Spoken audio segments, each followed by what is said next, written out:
오늘 함께 나눌 말씀의 제목은 세상이 감당하지 못할 믿음입니다. 세상이 감당하지 못할 믿음. 여러분, 성경의 여러 인물 중에 가장 존경하는 사람, 가장 좋아하는 사람, 세 사람 정도만 얼른 머릿속에 떠올려 보십시오. 세 사람. 내가 성경에서 가장 좋아하는, 천국에 가게 된다면 내가 꼭 만나고 싶은 세 사람. 아브라함이 됐든 모세가 됐든 다윗이 됐든 바울이 됐든 그 세 사람에게는 한 가지 공통점이 있을 겁니다. 그들은 다 믿음의 사람일 거예요. 믿음이 아마 좋으신 분들을 아마 머릿속에 떠올리셨을 겁니다. 설마 믿음 안 좋은 가론 유다를 떠올렸다거나 발람 선지자를 떠올렸다거나 이러지는 않으실 거잖아요. 지금 머릿속에 딱 떠오르려고 그랬을 때 머릿속에 딱 떠올랐던 그들의 그 공통점을 보면 믿음의 사람들일 겁니다. 오늘 히브리서 기자도 본문을 시작하면서 믿음의 사람들을 소개해 주고 있습니다. 자, 37절에 누구 나오는가 좀 볼까요? 32절이네요. 32절 시작. 내가 무슨 말을 더하리요? 기드온, 바락, 삼손, 입다, 다윗 및 사무엘과 선지자들의 일을 말하려면 내게 시간이 부족하리로다. 이 기드온, 바락, 삼손, 입다, 다윗, 사무엘 전부 다 믿음의 사람이죠. 자, 이들은 이제 세상에 감당하지 못할 믿음을 가진 사람, 세상에 감당할 수 없는 믿음을 가진 사람들인데, 그렇다면 이 믿음의 특징, 세상에 감당할 수 없는 이 믿음의 특징은 어떤 것들이 있을까? 한번 정리를 좀 해보겠습니다. 첫째는 믿음의 수용성이라는 한번 정의를 해봤습니다. 믿음의 수용성. 자, 33절, 34절을 보시면 긍정적인 면이 나오고 있습니다. 자, 33절, 34절 읽겠습니다. 시작. 그들은 믿음으로 나라들을 이기기도 하며 의를 행하기도 하며 약속을 받기도 하며 사자들의 입을 막기도 하며 불의 세력을 멸하기도 하며 칼날을 피하기도 하며 연약한 가운데서 강하게 되기도 하며 전쟁에 용감하게 되어 이방 사람들의 진을 물리치기도 하며. 믿음은 믿음인데 긍정적인 믿음입니다. 동사를 보면 그들은 믿음으로 이겼다, 또 의를 행했다, 약속을 받았다, 사자들의 입을 막았다, 불의 세력을 멸했다, 칼날을 피했다, 연약한 가운데서 강하게 되었다, 전쟁에 용감하게 되어서 이방 사람들의 진을 물리쳤다. 굉장히 좋은 부분들입니다. 믿음으로 이런 역사들, 믿음으로 이런 긍정적인 역사들만 경험하면 얼마나 좋겠어요. 이기고 피하고 강하고 막고, 믿음에는 분명히 이런 면이 있죠. 근데 동시에 같은 믿음인데 35절로 37절은 믿음의 긍정적인 면만 있는 게 아니다라는 것을 알게 됩니다. 똑같은 믿음인데 그들은 이제 당하기도 하며 받기도 하며 이제 이렇게 나갑니다. 자, 35절부터 37절까지 또 읽도록 하겠습니다. 이번에는 명사를 주목해서 보면 좋겠습니다. 시작.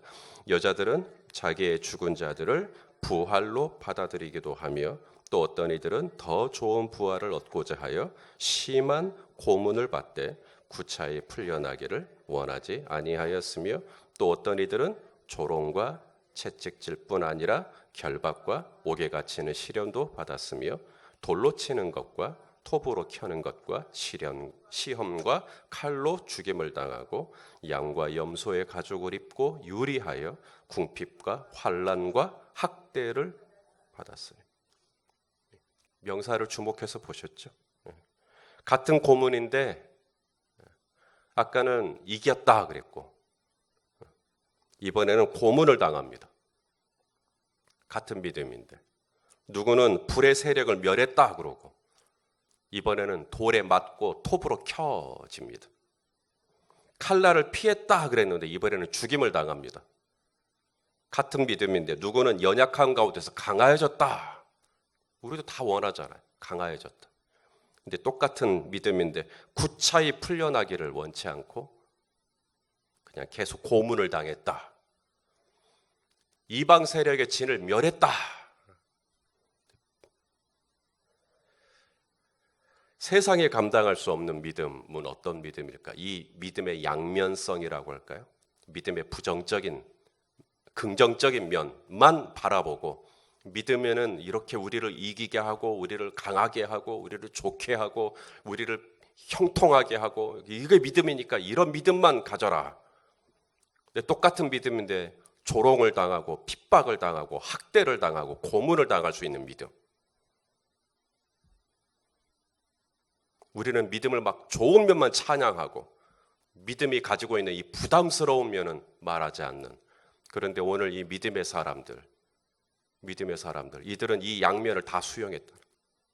믿음을 가지고 내가 이기기도 하지만 믿음을 가지고 내가 당하기도 한다. 당할 수도 있다. 내가 믿음을 가지고 얻기도 하지만 내가 믿음 때문에 빼앗길 수도 있다. 내가 믿음 때문에 올라가기도 하지만 내가 믿음 때문에 얼마든지 떨어질 수도 있다. 믿음 때문에 내가 갖기도 하지만 내가 믿음 때문에 잃을 수도 있다. 이 믿음의 양면성. 세상에 감당할 수 없는 믿음은 바로 이 두 가지를 수용하는 겁니다. 내가 하나님께 받기도 하였은즉 하나님이 다시 취하실 수도 있지 않겠느냐. 이 두 가지를 다 수용하는 거예요. 맨날 받는 것만 좋아하고 낳는 것만 좋아하고 회복되는 것만 좋아하고 치유되는 것만 좋아하고 이게 아니라 내가 믿음 때문에 잃을 수도 있고 당할 수도 있고 눈물이 날 수도 있고 아플 수도 있고 사업이 맨날 잘 되는 것이 믿음이 아니라 또 안 될 수도 있고 이 두 가지를 다 수용하는 것입니다. 그래서 세상에 감당할 수 없는 믿음은 하나만 갖고 있는 거예요. 하나만. 그게 가장 위험해요. 그걸 기복신앙이라고 그러죠. 그냥 좋은 것만 얘기하고 잘 되는 것만 얘기하고 이게 가장 위험합니다. 오늘 이 히브리서 기자는 믿음 때문에 오히려 어려움을 당했던 면을 이야기를 하죠. 이 두 가지를 다 수용하셔야 돼요. 다 수용. 그러면 세상에 감당할 수가 없어요. 그다음 두 번째, 세상에 감당할 수 없는 믿음의 특징은 믿음의 방향성이라고 한번 정의를 내려봤습니다. 믿음의 방향성. 자, 38절 말씀입니다.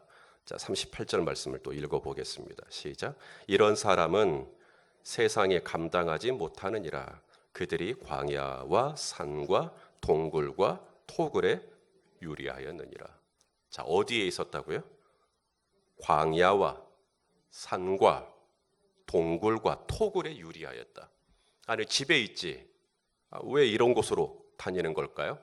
가로 열고 가로 닫고 세상이 감당하지 못했다. 이런 사람은 세상이 감당하지 못했기 때문에 광야와 동굴과 산으로 이렇게 다녔다. 그러면 이게 세상에 감당하지 못했다라는 말의 번역은 무슨 뜻일까요? 세상에 마음 둘 곳이 없었다 이 말입니다. 세상에 의지할 곳이 없었다.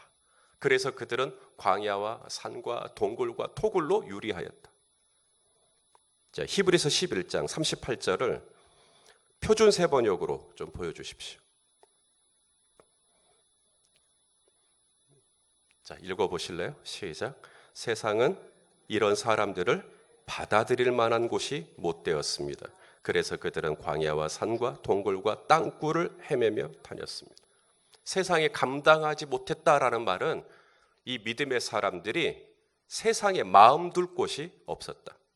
노아의 방주에서 나온 이 비둘기가 시신이 그냥 가득 차니까 어디 마음 둘 곳이 없어서 다시 노아의 방주로 돌아와 버리죠. 마치 그런 것처럼 그냥 광야와 산과 토굴과 막 이런 곳으로 그냥 돌아다니는 거예요. 유리하는 거예요. 마음 둘 곳이 없으니까. 세상에 감당할 수 없는 믿음, 세상이 이길 수 없는 믿음은 어떤 믿음일까요? 바로 뒤돌아보지 않는 믿음입니다. 세상에 미련을 두지 않는 믿음이에요. 세상을 자꾸 뒤돌아보고 거기에 내가 뭐 두고 왔는데, 거기에 뭐가 있는데, 그래서 자꾸 뒤돌아보는 믿음이 아니라 그냥 광야와 산과 막 이렇게 돌아다니는 거예요. 이것은 뭐냐면 뒤돌아보지 않는 믿음을 이야기하는 겁니다. 믿음의 방향성, 내가 믿음이 과거에 아니면 어디에 이렇게 있느냐, 세상에 있느냐, 아니면 내가 믿음의 방향을 내가 앞에 두고 거기에서 내가 광야와 산과 동굴과 땅굴을 내가 헤매며 다닐 수 있겠는가? 롯의 아내가 뒤를 돌아보다가 뭐가 되죠? 소금 기둥이 되죠. 이렇게 뭘 두고 온 거예요. 그 소돔과 고모라에다가. 자꾸 거기다 미련을 두는 겁니다. 누가복음 9장 62절 말씀. 누가복음 9장 62절 말씀. 자, 읽어보실까요? 시작. 예수께서 이르시되 손에 쟁기를 잡고 뒤를 돌아보는 자는 하나님의 나라에 합당하지 아니하니라. 쟁기를 잡았으면, 믿음을 잡았으면 뒤 돌아보면 돼야 안 돼요? 믿음의 방향성, 세상에 감당할 수 없는 믿음의 특징들입니다. 이분들은 한번 딱 믿음을 정하고 뒤돌아보지 않았다. 그러니까 지금 이 히브리서 편지를 받고 있는 이분들이 막 흔들리고 있는 분들인데, 이분들에게 뒤돌아보지 마라. 세상에 마음 두지 마라. 거기다가 미련 두지 마라. 주님 뜻대로 살기로 했네. 주님 뜻대로 살기로 했네. 뒤돌아서지 않겠네. 이 세상 사람 날 몰라줘도, 이 세상 사람 날 몰라줘도 뒤돌아서지 않겠네. 세상 등지고 십자가 보내. 세상 등지고 십자가 보내. 뒤돌아서지 않겠네. 믿음의 방향성입니다. 그러면 세상에 감당할 수가 없어요. 이분들은 계속 믿음의 방향성이 앞으로 감당할 수가 없죠. 자, 마지막, 세상에 감당할 수 없는 믿음의 특징을 저는 믿음의 현재성이라고 또 정의를 해봤습니다. 믿음의 수용성, 믿음의 방향성, 마지막은 믿음의 현재성입니다. 오늘 본문 39절 말씀을 또 같이 보겠습니다. 39절 시작. 이 사람들은 다 믿음으로 말미암아 증거를 받았으나 뭐예요? 약속된 것을 받지 못하였다. 바로 이 부분입니다. 자, 증거는 받았으나 약속된 것은 받지 못했다. 여러분, 우리가 기도를 하면 하나님께 응답을 받아요. 그게 약속입니다. 약속. 내가 이렇게 해줄게. 내가 이렇게 해줄게. 그럼 그 약속을 내일 받고 모레 받고 다음 주에 받고 다음 달에 받으면 문제가 없어요. 금방 받은 거니까. 그런데 오늘 이 믿음의 사람들은 약속을 받았다는 거예요? 못 받았다는 거예요? 못 받았다. 여러분, 하나님이 약속은 했는데 그 약속을 안 들어주신 거죠. 여러분 때는 안 받은 겁니다. 그래도 괜찮으시겠어요? 하나님의 신실하심을 내가 알려면, 내가 하나님의 신실하심을 내가 누군가에게 증거하려면 약속을 받아야죠. 네 병 낫게 해줄게. 그러면 할렐루야 하고 내 병 낫는 걸 내가 경험해야죠. 그래도 나는 결국 병이 낫지 못했다. 하나님의 약속은 받았지만 내가 그 약속된 것을 내가 받지 못했다. 그러면 믿음이 흔들리겠죠. 그럼 믿음이 이제 떨어질 수 있겠죠. 그런데 오늘 이 믿음의 사람들은 증거는 받았고 약속을 받았지만 약속은 못 받았다. 약속을 못 받아서도 이 사람들은 아무런 흔들림이 없었다는 이야기예요, 지금. 그러니 이런 사람은 세상에 감당할 수가 없죠. 왜냐하면 그 믿음이 약속을 받았느냐 안 받았느냐하고 상관이 없어버리니까. 우리는 약속을 받는 게 굉장히 중요하죠. 그런데 약속을 안 받아도 난 괜찮다는 거예요. 하나님께서 아브라함에게 주신 약속이 뭐예요? 너와 내 자손, 내 후손이 이 땅을 갖게 될 거다. 하지만 그 약속은 400년 뒤에 이루어집니다. 아브라함은 그것과 상관없이 하나님을 섬겨요. 하나님 저 이 땅 주신다며요. 언제 주실래요? 이게 아니라 그냥 하나님은 아브라함에게 이삭 하나 줬어요. 그래도 그냥 감사할 수 있는, 약속을 받았으나 약속을 받지 못했죠. 성전을 짓게 해줄게. 다윗에게. 그렇지만 너는 아니고 네 아들. 결국 다윗은 못 봤어요. 성전을 어떻게 됐는지. 내가 못 봤지만, 내가 못 들었지만, 내가 약속을 받았지만, 분명히 성전을 짓겠다고 약속 받았지만 결국은 못 봤죠. 너희 이스라엘은 다시 돌아갈 거야. 너희 이스라엘은 회복될 거야.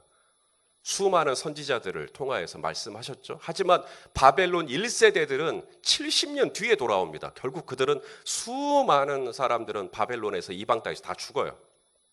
약속을 받았죠. 돌아가게 될 거다. 회복하게 될 거다. 다시 부흥할 거다. 못 받아. 그래도 하나님을 섬길 수 있겠는가? 약속은 분명히 받았지만 그 약속이 지금 내 눈앞에 또렷하게 이루어지지 않아도 나는 여전히 흔들리지 않는 믿음으로 하나님 바라볼 수 있다면 세상이 그런 믿음을 어떻게 감당합니까? 너는 약속만 받았지 그 약속은 뭐 이루어지지 못할 거야 라고 막 우리의 믿음을 막 짜부라뜨리려고 하면 우리가 어떻게 거기서 저항을 할 수가 있겠어요? 그런데 이 믿음의 사람들은 약속을 받았지만 그 약속이 이루어지지 않았더라도 내 눈에 보이지 않았더라도 내 귀에 들리지 않았더라도 오늘 내 손에 그 약속이 뭐 잡히지 않았다 하더라도 변함없이 흔들리지 않고 하나님을 믿고 하나님의 신실하심을 의지했다. 이런 믿음은 세상에 감당할 수가 없습니다. 정말 그런 믿음을 가지고 살았을까? 자, 베드로전서 1장 8절입니다. 베드로 사도가 편지를 썼을 때 아시아에 있는 핍박받는 교회 성도들에게 편지를 썼거든요. 아시아에 있는 이 핍박받는 교회 성도들이 이렇게 신앙생활을 하고 있었다는 거예요. 베드로전서 1장 8절 읽어보시죠. 시작.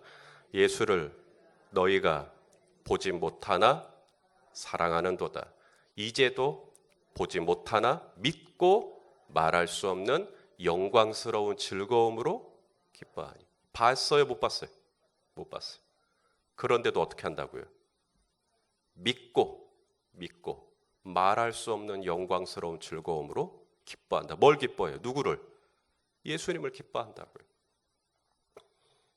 안 봤는데도, 그렇죠? 안 들었는데도, 손에 잡히는 게 없는데도 당신의 믿음은 여전히 기뻐할 수 있겠습니까? 그렇다면 세상은 당신의 믿음을 감당할 수가 없어요. 이 세상에는 내 믿음이 거할 곳이 없게 돼요.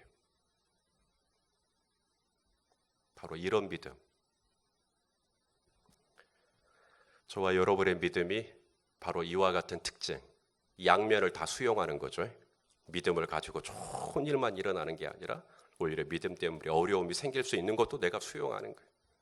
믿음의 방향성, 내가 자꾸 뒤돌아보고 세상의 미련을 두는 게 아니라 내가 하나님의 나라를 바라보는 믿음의 방향성. 마지막은 뭐예요? 내가 이 믿음 때문에 어려움을 당할 수 있는 것. 내가 이 믿음 때문에 약속은 받았지만 약속이 이루어지지 않는 것. 그런데 그것이 나에게 아무 문제가 되지 않을 수만 있다면 믿고 말할 수 없는 영광스러운 즐거움으로 기뻐할 수 있다면 우리 하나님께서 바로 그러한 믿음을 기뻐하시고 오늘 저와 여러분이 세상에 감당할 수 없는 믿음으로 서실 수 있기를 예수님의 이름으로 축원합니다.